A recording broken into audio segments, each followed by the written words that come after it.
저는 정치 지도자, 특히 국가 지도자의 가장 큰 덕목은 안정감이라고 생각합니다.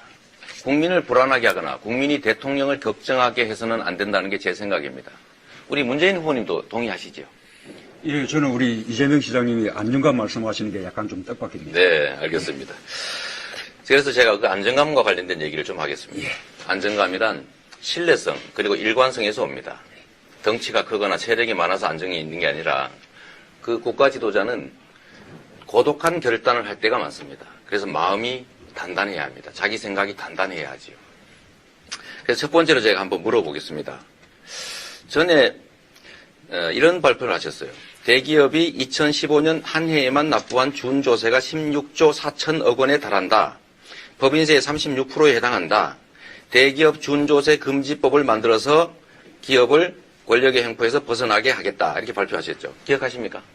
본인이 쓰신 문장입니다. 예, 뭐. 아니, 그런 거 아닌가만 말씀해 예, 주시죠. 뭐, 이 부분은 지난번에. 아니, 죄송합니다. 이미 질문이 오갔는데, 뭐, 답변 시간 주셔야죠. 아니, 제가 주도하는 질문이기 때문에 가급적이면 그러나 제 뭐- 뜻에 따라 주십시오. 예, 답변을 들으셔야죠. 아니, 답변을 단순하게 물어봤지 않습니까? 자, 제가 조금 지난번에- 이렇게 예. 말씀하신 게 문 후보님이 발언인가를 확인했습니다. 단순하게. 예, 준조세 금지하겠다고 말씀드렸습니다. 그러니까요. 예.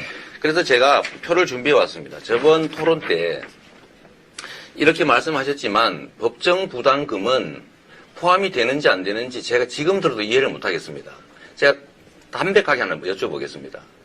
지금 문 후보님은 준조세 중에 들어있는 후원금 1조 4천억, 그 다음에 법정 부담금 15조 원 이렇게 지금 구성이 되어 있는데 법정 부담금 15조 원을 폐지하시겠습니까? 그냥 두겠습니까? 법정 부담금을 말한 것이 아니라고 지난번에 이미 말씀드렸고. 아니, 그냥 안 하겠다는 뜻입니까? 자, 그래서 말씀드렸고요. 지금 우리가 지금 보고 있는, 이 최순실 국정농단의. 아니, A를 물으면 A를 답해 주시고, A에 대해서 B 얘기를 하지 마시고, 북풍농단이 왜 나오십니까? 법정 부담금을 폐지하게 되면 15조 원의 국민 부담이 늘어나게 됩니다. 대기업들이 16조 4천억의 준조세를 내는데, 그 중에는 준조세라는 개념상 법정 부담이 들어있고, 후원금도 포함되어 있습니다. 그리고 후보님이 말씀하신 준조세 16조 4천억이라고 하신 말씀에는 이 두 가지가 포함되어 있지 않습니까? 그래서 제가 궁금한 겁니다. 이 부분이 이미 지난번 토론 때. 아니. 지금 법정 준비, 준조세 제가 시간이 금지하겠다는 좀 제한되어 준조세 있어서 좀 소개는 협조 좀 해주십시오. 법정 중급이 포함되어 있지 않다라고 이미 그러니까 법정 말씀드렸는데 부담금을 안 하시겠다는 겁니까? 법정 준비 부담금은 부담금에 대해서는 폐지하지 않는다. 별개다라고 말씀드립니다. 폐지하지 않는답니까? 별개답니까? 아니, 법정 부담금이 뭐가 문제겠습니까? 법에 따라 되는 것인데. 그러니까 폐지하지 않는다는 뜻이죠. 그렇죠. 그래서 제가 드리는 말씀입니다. 전에 이 발표문은 분명히 법정 부담금이 포함되어 있습니다. 국가 지도자가 되실 분으로서는 본인이 발표하는 정책이 어떤 정책인지를 당연히 알아야 하지 않습니까? 말을 바꾸신 거 아닙니까 또. 이러니 국민들은 15조 원을 폐지하는구나라고 이 발표문에는 믿었다가 오늘 말씀하시니까 이번에는 폐지 안 하는구나 이렇게 생각하면 불안하지 않습니까? 그 발표 속에 법정 부담금을 폐지하겠다는 표현이 어디 있습니까? 준조세 규모가 학계에서 통용되는 대로 이런 규모에 달한다라고 표현한 것이죠. 최소한 그러면 이걸 분리해서 표현했었어야 됩니다. 좋습니다. 저는 이제야 이해가 됐습니다.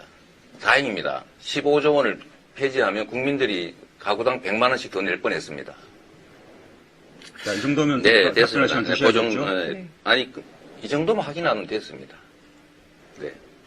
자, 그 다음에 자, 이 부분은 역시- 우리 사회적 요금 드립니다. 좀 이렇게 예. 답변할 시간 줘야 되지 않겠습니까? 자, 지금 단문 단답형의 질문이라면 제가 괜찮을 텐데 질문이 좀 길었기 때문에 약 10초간 답변. 30초 너무 드려야죠. 짧은가요? 오늘 30초 드리겠습니다. 동의하십니까? 예. 좀 다른 분도 과하신 것 괜찮. 같습니다. 30초 정도 드리세요. 10초. 네, 원하십니까? 어떻게 생각하십니까? 30초. 시간이 가고 있습니다. 잠깐 카운터 눌러주세요.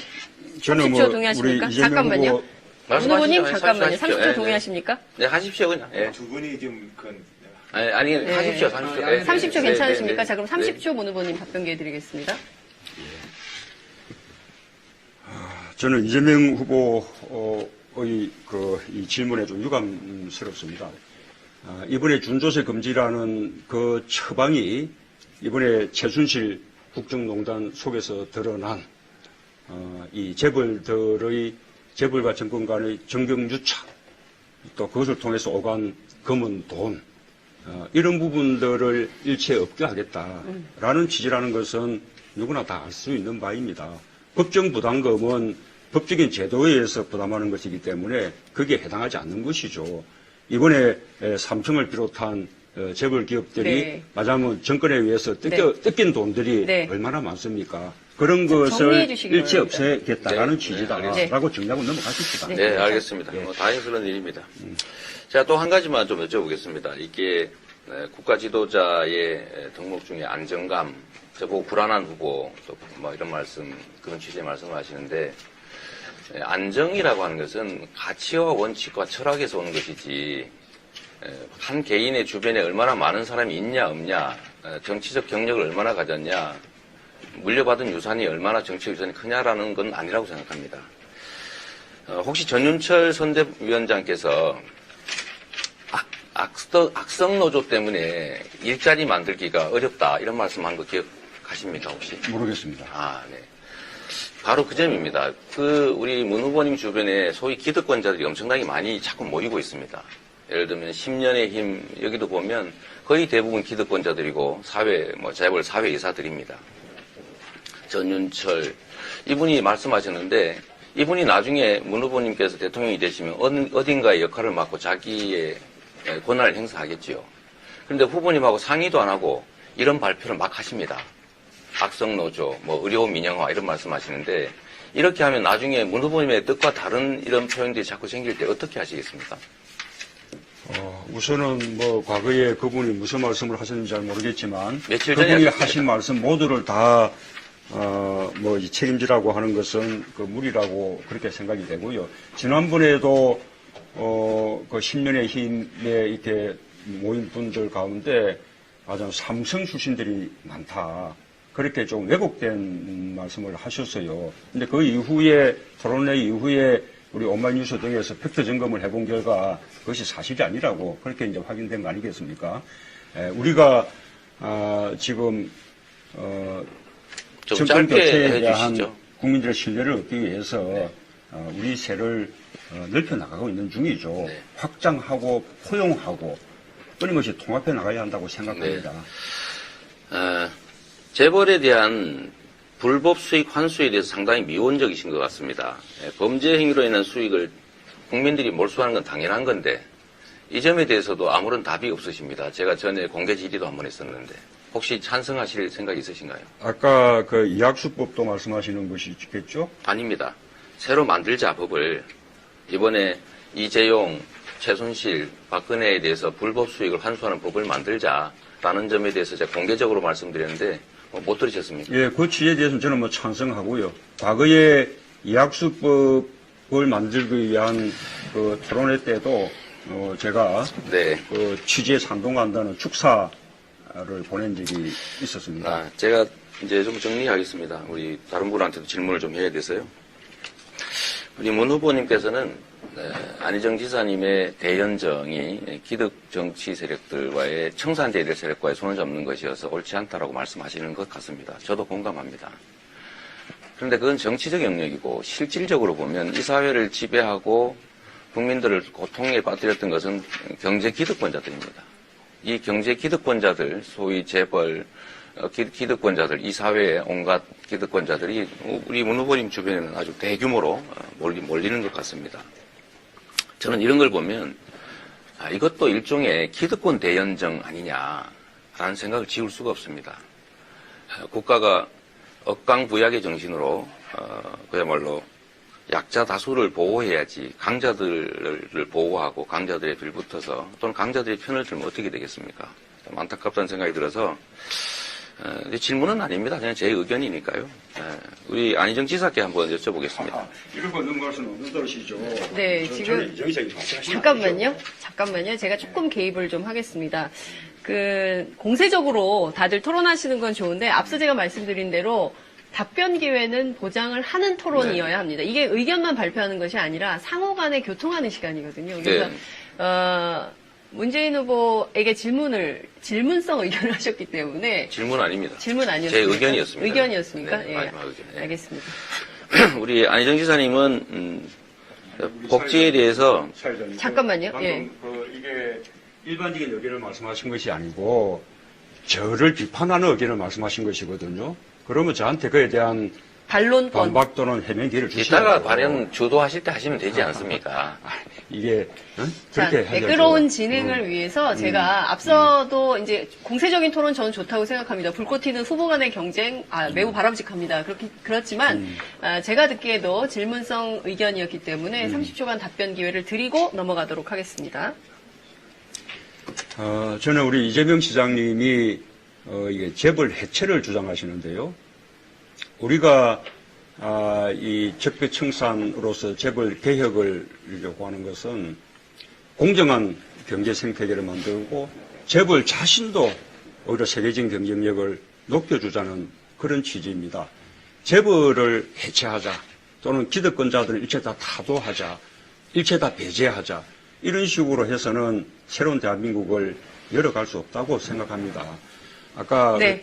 네. 30초 드렸습니다. 자, 제가 재벌 이어가겠습니다. 체제 해체를 얘기했지 재벌 해체를 얘기한 데는 없는데 왜곡 안 해주시면 좋겠습니다. 저는 재벌의 가문들의 부당한 지배를 제거해서 재벌 대기업들이 제대로 된 국제 경쟁력을 갖고 국민의 사랑을 받는 기업이 되게 하자라는 것입니다. 안희정 지사님 말씀드리다가 말았는데요. 기본소득이라고 하는 게 복지의 확대이기도 하지만 기본소득을 통한 국민의 가처분 소득의 증대, 재벌에 대한 증세를 통한 국민 복지의 확대, 노동소득 증대, 이거 바람직한 방향 아닙니까?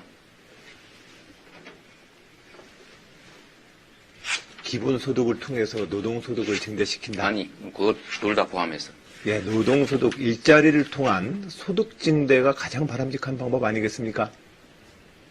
네, 동의합니다. 네. 그런데 국가의 기능이 국민의 가처분 소득을 늘려서 경제 순환을 정상으로 다시 되돌려야 된다라고 하는 게 최근에 IMF라든지 국제금융기구 경제학자들의 주장이고 우리 문재인 후보님이 전에 말씀하셨던 소득주도 성장론이기도 합니다. 물론 그게 기본소득의 형태로 바람직한지 복지의 증대의 형태로 바람직한지는 판단의 영역이겠죠. 그러나 만약에 28조 원 정도를 29세 이하 청년들, 아동들, 65세 이상 노인, 그리고 장애인, 농어민들에게 제대로 지역화폐로 지급해서 그 지역 경제가 살아나고 국민의 가처분 소득도 늘어나고 그걸 통해서 경제도 활성화되고 기업의 매출도 늘어나고 투자 기회도 늘어나고 이렇게 하는 것이 잘못된 겁니까? 이게 공짜입니까? 잘 되고 못 되고의 문제가 아니라 저는 그 방식을 동의하기 어렵습니다. 지금 현재 일자리를 통해서 좋은 일자리를 통해서 임금 양극화를 시정해서 소득 배분을 높이는 것이 우선입니다. 또한 그 예산이면 저는 기본적으로 우리가 복지제도라고 하는 기존의 사대보험과 그리고 또한 사회 취약층과 근로능력을 상실한 장애인, 노인 빈곤, 아동 보육에 대해서 그 돈을 저는 쓰겠다. 돈이 네, 우선적인 알겠습니다. 순서에 있었으면 네. 저는 걔네가 다르다는 말씀드립니다. 최성 후보님, 법인세 있지 않습니까? 네. 지금 법인이 사내유보금이 무려 770조가 넘어지고 30대 재벌만 네. 경제 순환이 안 되기 때문에 재벌들에 대한 법인세를 정상화하는 것이 동의하십니까? 네, 그렇습니다. 아까 말씀하신 것 같아요. 네네. 그러면 만약에 우리가 복지 확대를 위해서 또는 국가 경영에 필요한 비용을 조달하기 위해서 증세를 해야 된다면 네. 법인세를 먼저 해야 합니까? 소득세나 이런 것들, 부가세 이런 걸 먼저 해야 됩니까? 이제 그 부분에 대해서는 우리 후보님이 관심이 많으신데 이게 이제 학자들마다 견해도 많고 그렇지만 일단은 전반적인 소득의 불균등 현상이 오는 데는 재벌 중심의 이런 특혜적 구조가 많기 때문에 법인세 중심으로 가야 된다고 봅니다. 네. 근데 이제 저희들이 이 논의를 할 때는 네. 후보들의 입장도 중요하지만 어쨌든 충분한 그 개별 단체들의 의견을 수렴하지만 네. 저는 우리 후보님의 어떤 재벌 중심의 어떤 제왕적 구조 또 그를 통한 어떤 이 세수의 확보 부자 증세 이런 부분에서는 네. 기본적으로 의견을 같이 합니다. 그래서 지금 법인세 증세에 대해서 문재인 후보께서 저번에도 말씀하신 것처럼 가장 마지막에 올리겠다고 하는 것에 대해서는 반대 입장이신 거죠? 뭐 그건 또 따로 제가 네, 토론할 때 알겠습니다. 이야기드릴게요. 네. 마지막으로 제가 이거 하나 여쭤보겠습니다. 우리 최선 후보님 혹시 공직자로서 했던 공약 이행률이 몇 %나 되십니까? 네. 뭐 아주 높은 편입니다. 네. 좀- 근데 그 대목에 대해서 제가 한마디 드리면 아니, 잠깐만. 우리 네, 알겠습니다. 이제 잠깐만 일부터 물으셨으니까 90몇 프로 이야기를 하셨는데 저희 이제 공직자가 저희들 때도 보고를 해요. 초반에 우리 이행률이 80% 90%면 저는 혼냈어요. 아, 잠깐만요. 공직의 네, 이행이라는 것은, 공약의 이행이라는 것은 형식적인 잣대가 있고 그것의 제 얘기할 내용적인 기회가 부분이 별로 없어서. 있기 때문에. 네네, 알겠습니다. 네네. 네네. 공약 이행률은 자체 평가가 아니고 매니페스토 운동본부에서 평가한 건데 제가 보기엔 안 지사님도 상당히 높으신 것 같아요. 예, 최 지사님. 저도 매니페스토 상당히 보고 항상 높은데. 대상 받았습니다. 공직자가 한 약속을 지키느냐 안 지키느냐는 정말로 공직자의 자질에서 중요하지 않습니다. 네. 국민들이 이게 보증도 없고 담보도 없이 오로지 그 정치인의 말만 믿고 그야말로 국가 권력과 우리의 미래를 통째로 맡기지 않습니까? 네. 그러면 새로 이걸 맡길 때도 저는 공직자들은 과연 공직자로서 한 약속을 제대로 지켰느냐가 상당히 중요한 잣대라고 생각합니다. 물론이죠. 그래서 그 점에 대해서 동의하시죠? 아, 물론이죠. 네. 그래서 시간이 별로 없어서 제가 마지막으로 저는 그냥 답변이 끝난 겁니다. 아니 그냥 물어본 거예요. 저는 정리 삼아 제 말씀 잠깐 드리겠습니다. 뭐 다른 질문을 하긴 좀 어려워서요. 대한민국의 가장 중요한 가치는 강자들의 규제를 포갑적인 행포를 억제하는 겁니다. 제가 재벌을 해체하자는 게 아닙니다. 재벌 기업들을 재벌 가문들의 부당한 지배로부터 독립시켜서 재벌 기업들이 그야말로 범죄 수단으로 악용되지 않게 하자는 것이죠. 그런데 재벌 네. 해체라고 얘기한 것은 네. 제가 보기엔 너무 좀 과도한 말씀 같아서. 알겠습니다. 자, 정말 여러분 어떻습니까? 지금 저희가 봤더니요, 실검에 오마이TV가 올라갔습니다. 굉장히 불꽃 튀는 여러분들의 사고 토론 덕이 아닌가라는 생각이 좀 듭니다. 자, 예. 진행해. 진행해서. 네. 어떻든 또 좀 이렇게 공정한 네. 후보 간의 시간 배당도 중요하지만 네. 내 후보가 네. 좀 이렇게 균형적인 토론이 되도록 네. 잘 좀 이렇게 이끌어 주십시오. 네, 알겠습니다. 제가 잘 못하고 있거든요. 아니, 잘하고 계시네요. 죄송합니다. 자, 다음은 문재인 후보의 주도권 토론 시간입니다. 토론 시간은 모두 15분입니다. 방금 우리 최승 후보님은 최승 후보님의 어떤 의견을 이야기할 수 있는 그런 기회로 질문을 받은 것이 아니고 일종의 그래서 다시 또 최승 후보님께 좀 기회를 드리고 싶은데 아까 못한 답변 네. 말씀해 보시죠. 중요한 이야기, 아주 중요한 이야기입니다. 지금 이재명 후보님이 이야기하셨던 가장 중요한 이야기는 우리 정치권이 또는 행정가들이 너무 많은 말을 뱉어서 실질적인 성과 중심보다는 너무 파퓰리즘적이거나 아니면은 검증되지 않는 이야기들을 하는 건 저는 전적으로 우리 후보님 이야기에 동의를 하고, 그런데 이제 우리 후보께서 공약 이행률을 이야기를 할 때 우리 안 후보님 마찬가지 다 이제 웬만한 지자체에 다 대상들을 많이 받아야 열심히 한 분들은. 근데 이제 이 중요한 것은 자, 어떤 공약을 이행한다고 했을 때 그것이 형식적인 공약을 이행하는 것도 있고 내용적인 것도 있고, 또 저희 고양시 같은 경우는 5조 투자에 20만 개 일자리 창출을 하는 통일한국의 실리콘밸리 프로젝트를 추진하겠다. 평화통일 특별시를 추진하겠다. 이건 공약이 100% 이행될 수 있는 게 아닌 거거든요. 그래서 모든 부분이 그렇지만 형식적인 공약 이행률도 중요하지만 어떤 가치를 가지고 얼마나 핵심적인 정책을 펼쳤느냐, 이게 저는 중요하다는 말씀을 드리고 싶었는데 전달됐을 거라고 봅니다. 네. 아까 우리가 일자리를 늘린다든지 또 복지를 또 늘리기 위해서는 이 재원 마련이 필요한데 그 재원을 어떤 세금으로부터 먼저 이렇게 늘려나갈 것인가 네네네. 라는 것에 대해서는 좀 주동면밀한 그렇습니다. 설계가 있어야 되지 않겠습니까? 필요한 재원 규모와 네. 그것을 통해서 확보할 수 있는 또 세수 정대를 그렇습니다. 서로 이제 비교해 가면서 해야 될 텐데 우선 이명박 박근혜 정권 들어서 가장 서민 정세를 네. 통해서 고소득자들과 저소득자들 간의 이 세금 조세, 이 공정, 평등 이런 부분이 완전히 무너졌지 않습니까? 과거 참여정부 시절에는 하위 20% 우리 소득자보다 네. 상위 20% 소득자들의 이 세금이 한 3배 정도 빠르게 늘어났었는데 이명박 박근혜 정부에서는 거꾸로 네. 하위 20% 소득자들의 조세 부담이 네. 상위 20% 조세 부담보다 한 3배 오히려 빠르게 늘어났거든요. 네. 역진된 거죠. 네. 자, 이런 부분들을 바로잡는 것에서부터 출발해야 되지 않겠습니까? 네. 한 말씀 드릴까요? 그러니까 이제 아까 우리 이재명 후보님하고 문 후보님하고 논쟁하고도 연결되는 건데 이제 우리 사회가 과거에 너무 재벌 중심의 성장 전략을 펼면서 그야말로 1%의 어떤 재벌 또 최순실 유해 어떤 상위 특권층만을 위한 사회가 보니까 불공정 사회가 폭발됐단 말입니다.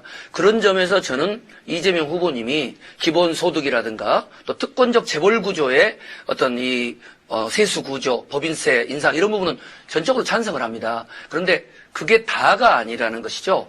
법인세의 증세를 통한 정상화도 있지만 기본적으로는 국가의 성장 동력을 확대시켜서 4차 산업을 육성하고 또 남북 간의 위기 관리를 해내고 그다음에 벤처기업과 중소기업과 여러 가지 또 이 사회적 경제를 활성화시키는 세수의 증대도 필요하다고 보고요. 그리고 소득세와 관련해서도 그렇고 또 하나 중요한 점은 중앙적 구조와 지금 지방의 이 소득 불평등 구조가 너무 심각하기 때문에 자치분권 개헌을 통해서 지방 경제를 활성화시켜야 된다. 그러니까 저희들이 적어도 한 네. 나라의 국정 운영을 마지막 마무리 드릴게요.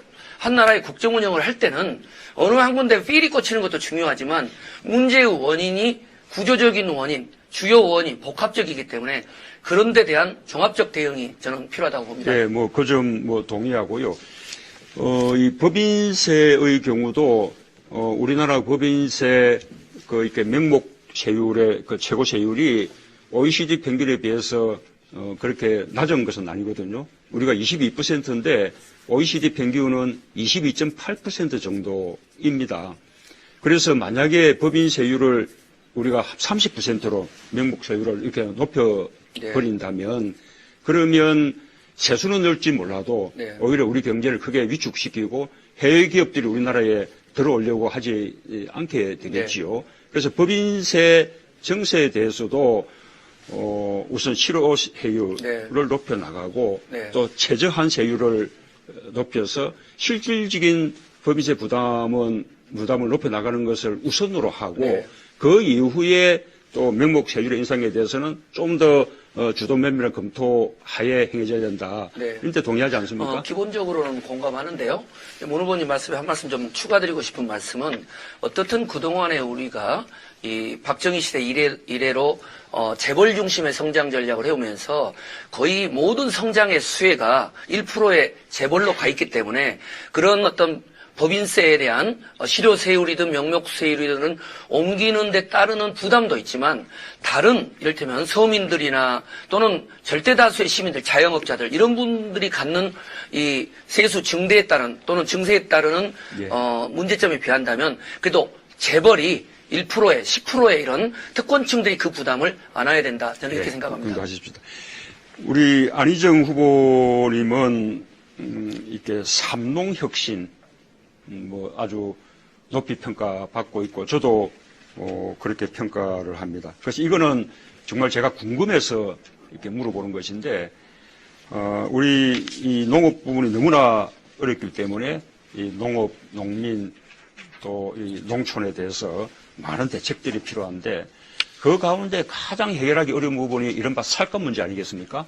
그 문제는 어떻게 해결하려는 보관이 있습니까? 이것은 제가 정말 저도 좀 배우고 싶어서 물어봅니다. 예, 지금 현재 우리가 연간 국내 소비량이 390만 톤가량 소비가 됩니다. 뭐 모든 것까지 포함해서 쌀이. 근데 보통 지금 몇 년 동안 평균 420만 톤이 생산되고 있습니다. 이 자체로 좀 남습니다. 그래서 농민들께서는 이 과잉 공급된 쌀량을 ODA나 대북 지원으로 좀 예전에는 해소를 했는데 이게 해소가 되지 않아서 쌀값이 폭락하고 있다고 생각하고 계십니다. 일견 그 한 부분에 그런 진실이 있습니다. 그러나 장차로는 이제 우리의 농업이 농업 생산의 증산 운동으로부터 좀 더 고품질 제값을 받는 고품질 농업 생산 전략으로 옮겨가는 것이 이것이 공급과 수요를 맞춰내는 하나의 방법입니다. 또 한편으로는 우리가 환경직불이나 각종 경관직불까지 포함해서 농업 현재의 농업 재정을 구조혁신을 통해서 일정한 농업 생산과 장목 변경까지 우리는 농가 소득 보전을 좀 해줘야 합니다. 직불제를 좀 보내야 된다. 예, 직불제와 고품질 농업 이 알겠습니다. 두 가지로 이 문제를 좀 푸는 것이 옳지 않을까 생각하고 있습니다. 검찰 개혁 방안에 대해서 이 수사권과 기소권을 분리하자라는 데 동의하시나요? 그렇습니다.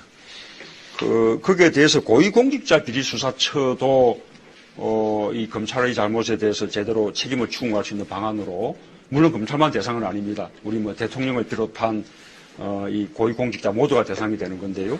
그 방안으로 필요하다고 생각하는데, 지난번에 언제 무슨 토론에서 보니까 그게 옥상옥 같아, 그렇게 약간 비판적으로 말씀하신 적이 있었습니다.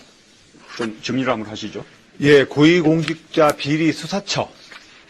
그러니까 검찰 자체뿐만 아니라 고위공직자의 비리를 수사한다는 것인데, 그게 대부분 사실상 청와대와 집권여당의 권력형 비리 때문에 문제가 생기는 거 아니겠습니까? 지금 그 원인은 사실상 제왕적 청와대 권력의 이 문제를 극복해야 된다. 이것이 가장 구조적으로 해결책 아니겠는가. 이번에도 보면 박근혜 최순실 국정농단 케이스에서 보면 장관 제치고 거기서 다 하더만요. 청와대랑 그 라인에서. 즉 내각 자체와 장관 자체의 자기의 민주적 권한 행사를 국무회의가 권위를, 총리와 국무회의가 권위를 갖고 있다면 최순실 농단이 가능하겠습니까? 그렇기도 하고, 예. 그다음에 또 뭐 검찰, 경찰 이런 기존의 사정기구가 제 역할을 한다면 그렇습니다. 별도의 사정기구가 필요 없을 수 있는데, 그러나 검찰을 사정할 기구는 없거든요. 네. 그러니 검찰이 잘못할 경우에 검찰 스스로가 수사하고 기소하지 않으면 누가 책임 추궁하겠습니까? 그래서 고위공직자 수사처가 필요하다고 생각하는데, 그 점 동의하지 않으세요? 그것에 대해서는 저도 부분적으로 50% 반절은 동의를 했습니다. 그런데 더 구조적인 어떤 우리 사회의 민주화 조치를 근본으로 깔지 않으면 수사하기 위해서 또 그 수사처를 두고, 그 수사처가 또 권력기관 되면 그 수사처는 또 누가 또 감시하겠습니까? 그래서 민주주의 수준을 높여내는 것이 가장 근본적 해결책이다라는 말씀을 드리다가 그동안의 그 고공수사처라고 하는 것이 옥상옥이 될 수 있다는 문제제기도 있습니다. 이렇게 말씀을 드립니다. 뭐, 다 이 권력기관들 간에 다 이제 선의만 작동된다면, 네. 그러면 뭐 사정유가 필요 없죠. 그러나 그 사람이 믿을 수 없는 것이기 때문에 여러 가지 제도적 장치를 마련하는 것이 아닌가 생각합니다. 네. 우리, 그 이재명 후보님께도 질문 안 드릴 수가 없는데, 지난번에 보니까 전작권 환수, 그건 뭐 저하고 생각이 같은데, 다만 우리 이 시장님은 더 강력한 의지를 갖고 있어서 주한미군 철수를 각오하고라도 전작권을 환수해야 한다. 이제 이렇게 말씀을 한번 하셨어요. 이렇게 말씀하신 적이 있는 건 맞죠? 이건 아닙니다. 아닙니까? 잘못하신 거고요. 그렇게 말씀하지 않았습니까? 주한미군 철수를 각오하고라도 전작권을 환수해야 된다는 게 아니고, 전작권 환수는 건 기본적인 것이고요. 주둔비를 2배로 올리겠다라고 위협을 하기 때문에 주둔비 협상을 그야말로 끌려갈 게 아니라 최악의 경우에 언제까지 계속 그 요구를 따라줄 수는 없지 않느냐.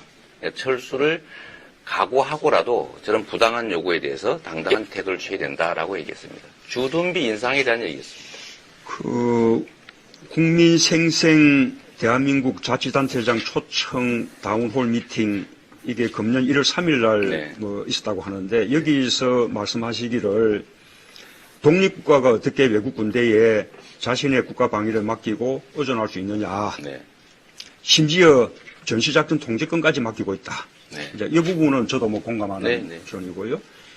자신의 군사적 이익 때문에 철수할 수 없는 상태라는 점을 활용해 이번 기회에 주한미군 철수를 각오하고 그에 대비해 자주국방정책을 수립해서 진정한 자주국가를 태어나게 한다. 이렇게 말씀하셨거든요. 네, 그 얘기가, 그래서 네. 저도 뭐 전시작전 통제권 필요하다, 환수가 필요하다 생각하고, 우리가 가급적 그에 대한 준비를 해 나가서 가능한 한 일찍 환수해야 된다고 생각하지만, 그러나 그것은 미국 간의 합의를 통해서 또 한미 간의 연합, 우리 전력이 유지되는 그런 방안으로 우리가 전작권이 환수된다고 그렇게 생각하거든요. 그거에 네. 대해서는 동의하시지 않나요? 저 당연히 그 동의하죠. 동의하고 제가 드린 말씀은 한미 관계가 대등한 그야말로 우방 관계로 해야지 사드 배치처럼 한국 안보에는 거의 도움이 되지 않으면서 엄청난 경제적 피해와 그다음에 이 동북아를 전쟁의 참화 속으로 몰아넣을 수도 있는 이런 부당한 요구는 최소한 거절을 해야 된다. 그리고 주둔비를 안 그래도 일본은 50%, 독일은 18% 내고 있는데 우리는 이미 77% 내고 있지 않습니까? 그런데도 2배를 더 내게 하겠다고 하는 것은 그야말로 횡포죠. 끊임없이 이 횡포에 끌려다닐 수가 없다. 그러니까. 우리가 그리고 뭐 미군은 철수하지 못한다. 자신들의 군사적 이익 때문에 와 있는 것이기 때문에 그래서 좀 저자세가 아니라 당당하게 외교해야 된다는 말씀이 있다는 말씀 하나 드리고요. 예, 방위비 분담 정액 요구를 부당하게 해온다면 우리가 당당하게 네. 협상을 통해서 우리 국익을 지켜야 한다. 이런 점에 대해서는 저도 공감을 합니다. 방금 사드 배치 문제가 또 이제 네. 말씀이 나오셨는데 이 사드 배치에 대해서 그 관련적 효용성이 있느냐, 네. 또는 외교적으로도 많은 어려움을 이야기하고 있기 때문에 그에 대해서 찬성하지 않는 그런 생각 얼마든지 있을 수 있죠. 네. 그러나 이미 지금 한미 간에 일단 합의는 된 상황 아닙니까? 네. 그런 상황 속에서 그 합의를 취소하고 사드 배치를 치러야 된다. 그렇게 생각하시는 건가요? 저는 국가 지도자는 국민이 원하는 길이고 바람직한 길인데 하기 어려운 일을 하는 게 의무라고 생각합니다. 그래서 제가 지금 저는 사드라고 하는 것은 그냥 한반도 안보에 도움이 된다면 100번이라도 해야지요. 그런데 이게 도움이 안 된다는 것은 대체적으로 하는 것이고 미군의 이익을 위한 것이라고 생각하는데 저는 정말로 궁금한 게 있습니다. 이런 민족의 국가의 운명이 걸린 일에 대해서 왜 이 국가 경영을 담당하겠다는 분들은 자기 생각을 말하지 않을까? 저는 정말로 궁금합니다. 우리 문재인 후보님은 자꾸 국회에 넘겨라, 다음에 다음 넘겨라 하시는데 정말로 사드가 해야 된다고 생각하는 건지 어쩔 수 없다고 생각하는지 정말로 궁금합니다. 네. 자, 지금 시간이 다 지났기 때문에 저희가 더 답변 기회를 드릴 수는 없음을 말씀을 좀 드리겠습니다.